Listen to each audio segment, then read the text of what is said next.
Welcome back. Now we're going to talk about a very interesting topic and one very germane to many of you, namely multinational corporations.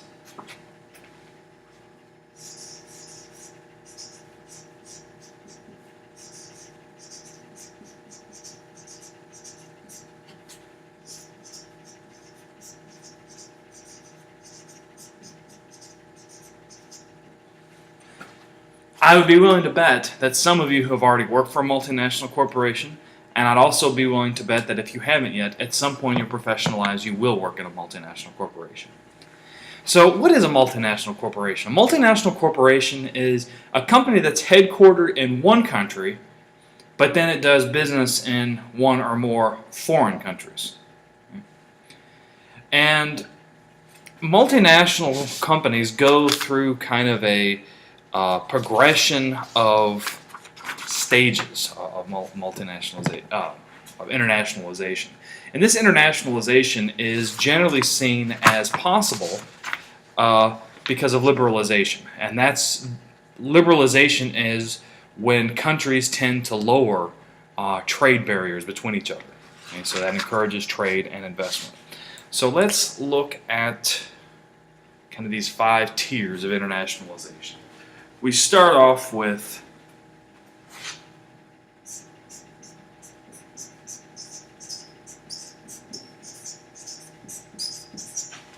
export sales.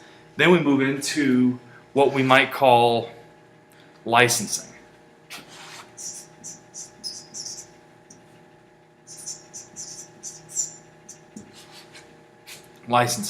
Then we talk about foreign sales office.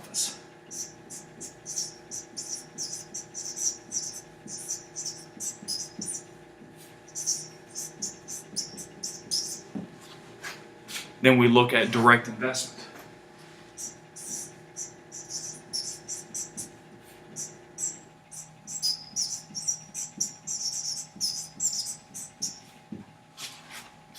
Then we shift into global production.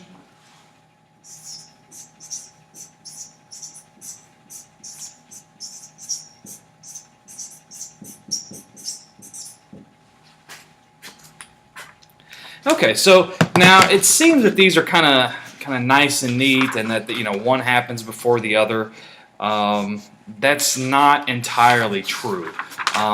These can kind of happen in steps.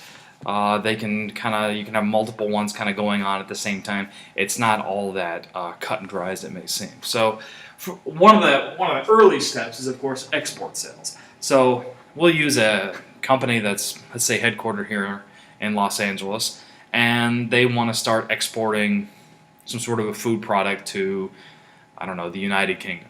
Okay, and they just export it directly over there, either through freight or post office or a variety of mechanisms. But they start selling directly to distributors in those countries.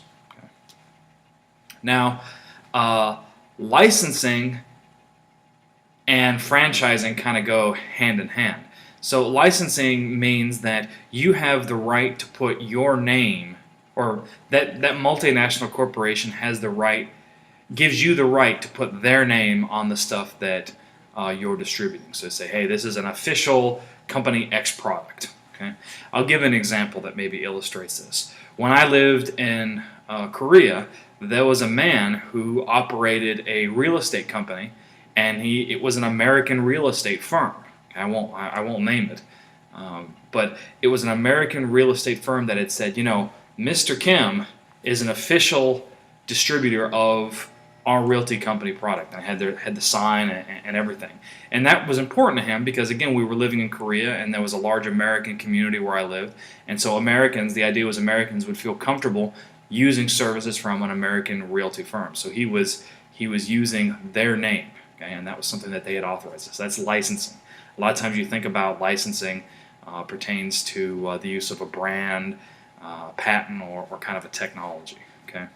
Now, franchises is a very similar concept. Most of your international fast food companies, for example, are also franchises. So the idea is that the products and the processes are the same or identical, we'll talk a little bit more about that in class, are the same or identical as what you would get in the U.S. versus what you might get in a foreign country. Think about McDonald's. McDonald's, of course, has franchisees all over the world. I know that when I lived in France, a Royale with cheese was pretty much the same thing as a Quarter Pounder. It was almost identical.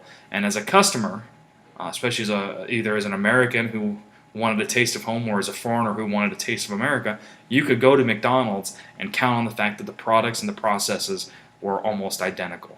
So licensing is like the right to use products and services. Franchises are almost like little mini clones or something like that. That's kind of how I would differentiate them. Of course, then you also have the establishment of a foreign sales office. That's when you set up operations with the intention of, it's usually you pay the employees of the foreign sales office. They are direct employees of the home company, and they are ones who operate directly in that foreign market. Of course, direct investment, that's important. Direct investment, that usually means that you are buying or paying for large facilities, large-scale facilities, for example, for production within that foreign country. And then, of course, you have global production. That means your product is being produced all over the world, and or certain components are being produced all over the world. Okay? So according to the UN, there are 82,000 multinational, transnational corporations. Now, most of them are headquartered, or the parent firms are in the developed world. And again, think about why. It's the developed world that has the excess capital that has moved away from a subsistence style of living for the longest period of time. So there's kind of a precedent and an evolution and excess capital needed to finance these large multinational corporations. Again, in poor countries, they're probably still working in the domestic market. They probably don't have the large-scale investment required for a multinational firm.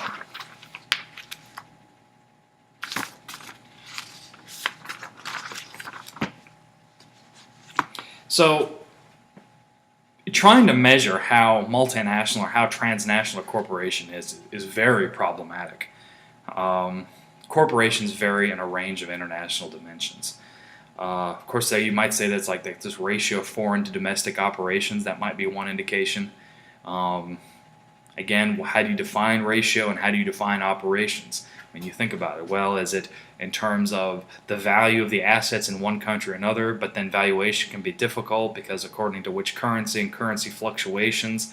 Of course, operations, how much labor versus how much equipment. This is very complicated. The number of foreign countries entered. And some people might say, well, are you really a transnational operation if you only have one branch in Canada?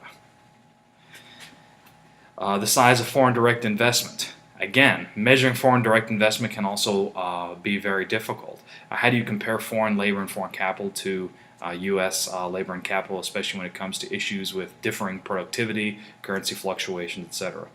Geographic span of operations. Again, which is a more multinational firm? An American firm or a firm headquartered in the U.S. that has a couple operations in Canada? Or is it more multinational if they have operations in Australia or in China? Or how do you define that? This is problematic. The extent of the global integration in the production chain. So when we talk about integration into the production chain, that brings up an interesting concept that we call transaction cost economics. This is something that I'm sure you'll come across before you graduate.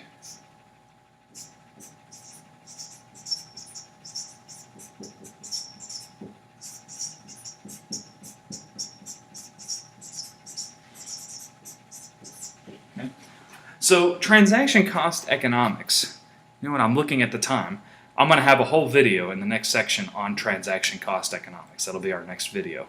One other way of measuring the transnationality of a corporation is the extent of diversity among shareholders, employees, managers, and directors. Well, that's really problematic.